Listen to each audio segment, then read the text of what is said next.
Salam sejahtera untuk kita semua. Perkenalkan, nama saya Xenia Clarissa Valencia Marpaung. Di sini saya akan menjelaskan mengenai bagian pertama dari jurnal saya dan rekan saya, Nanda Salsabila Azahra.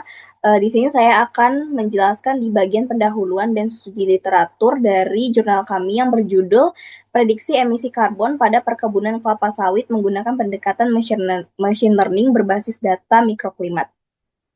Baik, di sini di bagian pendahuluan, di paragraf pertama, kami menjelaskan konteks umum mengenai isu emisi karbon dan kaitannya dengan kondisi lingkungan. Nah, untuk memperkuat konteks tersebut, kami menggunakan referensi dari penelitian Curu di 2024 yang berjudul On Urban Microclimate Spatial Temporal Dynamics Evidence from the Integration of Fixed dan Wearable Sensing dan Mapping Techniques. Nah, di mana pada penelitian tersebut menjelaskan bahwa kondisi mikroklimat dapat bervariasi secara signifikan pada suatu wilayah dan dipengaruhi oleh berbagai faktor lingkungan. Selain itu juga dari jurnal Association di 2024 yang berjudul The Effect of Climate Change dan Urbanization on Outdoor Microclimates, a Case Study in Berlin, menunjukkan bahwa perubahan kondisi lingkungan dapat meningkatkan suhu permukaan secara signifikan akibat perubahan dari penggunaan sebuah lahan.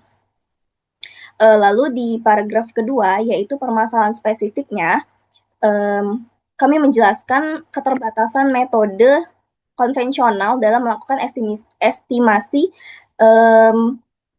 karbon dalam suatu wilayah.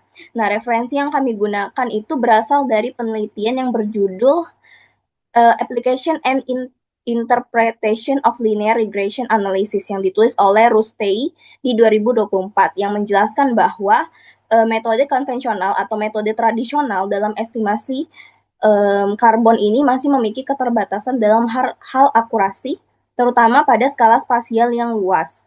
Selain itu, kami juga mengacu pada penelitian yang berjudul Carbon Emission Prediction Models, a Review, yang ditulis oleh Jin di 2024, di mana Jin dan rekan-rekannya membahas mengenai pendekatan prediksi emisi karbon serta menunjukkan bahwa metode statistik tradisional seringkali kurang mampu menangkap hubungan kompleks antar variabel lingkungan. Kemudian di bagian paragraf ketiga, kami memberikan penjelasan atau perbandingan dari penelitian sebelumnya. Di sini kami mengangkat empat jurnal dari empat penulis berbeda. Yang pertama ini penelitian yang berjudul Is Artificial Intelligence Associated with Carbon Emission Reduction? Case of China yang ditulis oleh Ding dan rekan-rekan pada 2023, di mana pada penelitian mereka menunjukkan bahwa pemanfaatan teknologi kecerdasan buatan itu dapat membantu menurunkan emisi karbon melalui inovasi teknologi dan transportasi industri. Kemudian di penelitian yang kedua oleh Luo et al. Di 2024 yang berjudul Optimization of Carbon Emission Prediction in Low Carbon Energy Economy Under Big Data, di mana mereka menjelaskan bahwa pengembangan model prediksi emisi karbon berbasis Big Data mampu menghasilkan tingkat akurasi prediksi yang jauh lebih tinggi. Kemudian dalam konteks perkebunan kelapa sawit, kami mengambil penelitian yang berjudul 2030 Oil Palm Plantation Carbon Footprint Estimation Using OLCA and Forecasting yang ditulis oleh Farizal dan rekan-rekan pada 2024, di mana mereka menganalisis jejak karbon industri kelapa sawit menggunakan pendekatan LCA atau Life Cycle Assessment untuk memprediksi emisi karbon di masa depan, tepatnya di 2030 nanti. Kemudian yang terakhir, kami mengambil penelitian yang berjudul Advancing Consumption Scale Carbon Stock Prediction in Oil Palm Using Machine Learning and Multisensor Satellite in this yang ditulis oleh Novianto dan rekan-rekan di 2026, di mana ini menunjukkan bahwa machine learning dapat digunakan untuk memprediksi stok karbon pada perkebunan kelapa sawit dengan tingkat akurasi yang cukup tinggi.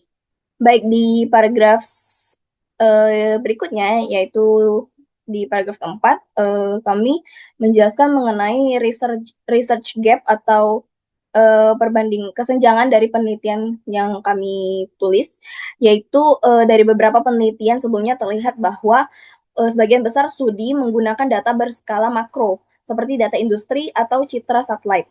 Namun penelitian yang berjudul On Urban Microclimate Spatial Temporal Dynamics tadi menunjukkan bahwa kondisi mikroklimat pada skala lokal dapat memiliki variasi yang signifikan dan berpotensi mempengaruhi kondisi lingkungan. Hal ini menunjukkan bahwa analisis berbasis mikroklimat masih belum banyak diterapkan dalam penelitian sebelumnya. Kemudian di paragraf kelima, solusi yang kami usulkan, yaitu kami mengusulkan penggunaan pendekatan machine learning berbasis data mikroklimat untuk memprediksi emisi karbon. Pendekatan ini didukung juga oleh penelitian berjudul A Precise and Efficient K-means ELM Model to Improve Ultra Short-Term Solar Irradiance Forecasting, yang ditulis oleh Liat di 2024, yang menunjukkan bahwa metode machine learning mampu meningkatkan akurasi prediksi pada fenomena lingkungan. Kemudian juga penelitian yang berjudul A Comparative Analysis of Linear Regression yang dituliskan oleh Zhou dan rekan-rekan di 2023 menunjukkan bahwa algoritma machine learning mampu memberikan performa prediksi yang lebih baik dibandingkan metode statistik konvensional. Kemudian di paragraf yang terakhir, yaitu di paragraf ke-6, kami menuliskan tujuan dan kontribusi yang kami lakukan, yaitu kami merumuskan bagaimana mengembangkan model prediksi emisi karbon pada perkebunan kelapa sawit. Menggunakan pendekatan machine learning berbasis data mikroklimat, yaitu penelitian ini diharapkan dapat memberikan kontribusi dalam pengembangan metode prediksi emisi karbon yang lebih akurat dan adaptif terhadap kondisi lingkungan lokal nantinya. Kemudian untuk di bagian studi literatur terdapat 5 studi literatur yang kami bawa, yaitu di subbagian pertama itu mengenai emisi karbon pada sektor perkebunan kelapa sawit. Dalam bagian ini kami menggunakan referensi dari penelitian yang berjudul 2030 Oil Palm Plantation Carbon Footprint, yang membahas estimasi jejak karbon industri kelapa sawit hingga tahun 2030. Selain itu, penelitian yang dituliskan oleh Nila Sakti dan rekan-rekan di 2024 berjudul Carbon Emission Disclosure, An Overview of Research in Indonesia, menunjukkan bahwa perubahan penggunaan lahan dan penggunaan pupuk merupakan salah satu faktor utama penyumbang emisi karbon pada sektor perkebunan. Kemudian yang kedua, peran mikroklimat dalam dinamika lingkungan. Kami menjelaskan peran mikroklimat pastinya dalam dinamika lingkungan. Kami menggunakan penelitian berjudul On Urban Microclimate Spatial Temporal Dynamics yang dituliskan oleh Ryu dan rekan-rekan di 2024 yang menunjukkan bahwa variasi mikroklimat ternyata berbeda secara signifikan dalam satu wilayah. Selain itu, penelitian berjudul The Effect of Climate Change and Urbanization on Outdoor Microclimate yang dituliskan oleh Asion et al. Di 2024 juga menunjukkan bahwa perubahan kondisi lingkungan dapat meningkatkan suhu permukaan secara signifikan. Kemudian yang ketiga yaitu machine learning dalam prediksi emisi karbon. Pada bagian ini kami menggunakan penelitian berjudul Is Artificial Intelligence Associated with Carbon Emission Reduction yang dituliskan oleh Ding dan rekan-rekan di 2023, yang menunjukkan bahwa teknologi kecerdasan buatan dapat membantu menurunkan emisi karbon melalui inovasi teknologi. Selain itu juga kami mengangkat penelitian dari Luo dan rekan-rekan di 2024 yang berjudul The Optimization of Carbon Emission Prediction in Low Carbon Energy Economy Under Big Data. Penelitian ini menunjukkan bahwa model berbasis big data mampu meningkatkan akurasi prediksi emisi karbon. Kemudian di bagian keempat yaitu penerapan machine learning pada analisis karbon dan lingkungan. Nah, untuk memperkuat penggunaan machine learning dalam penelitian ini, kami menggunakan referensi dari penelitian Novianto yang berjudul Advancing Consensus Scale Carbon Stock Prediction in Oil Palm Using Machine Learning and Multisensor Satellite Indice yang menunjukkan bahwa machine learning ini mampu meningkatkan akurasi prediksi stok karbon pada perkebunan kelapa sawit. Selain itu juga kami menggunakan penelitian Precise and Efficient Canyons yang dituliskan oleh Lee dan kawan-kawan di 2024 di mana mereka mengembangkan model hybrid canyons dan ILM untuk memprediksi radiasi matahari jangka pendek. Di mana dalam penelitiannya mereka mengatakan bahwa hybrid machine learning ini mampu meningkatkan performa prediksi pada data sebuah lingkungan. Lalu yang kelima ada tantangan dan kesenjangan penelitian. Meskipun berbagai penelitian telah mengembangkan metode prediksi emisi karbon dan analisis lingkungan, sebagian besar penelitian masih menggunakan data pada skala makro seperti data industri dan panel wilayah atau citra satelit. Untuk mengintegrasi antara data mikroklimat dan metode machine learning dalam konteks prediksi emisi karbon pada perkebunan kelapa sawit, penelitian kami ini berupaya mengisi kesenjangan tersebut dengan mengembangkan model prediksi emisi karbon berbasis data mikroklimat menggunakan pendekatan machine learning.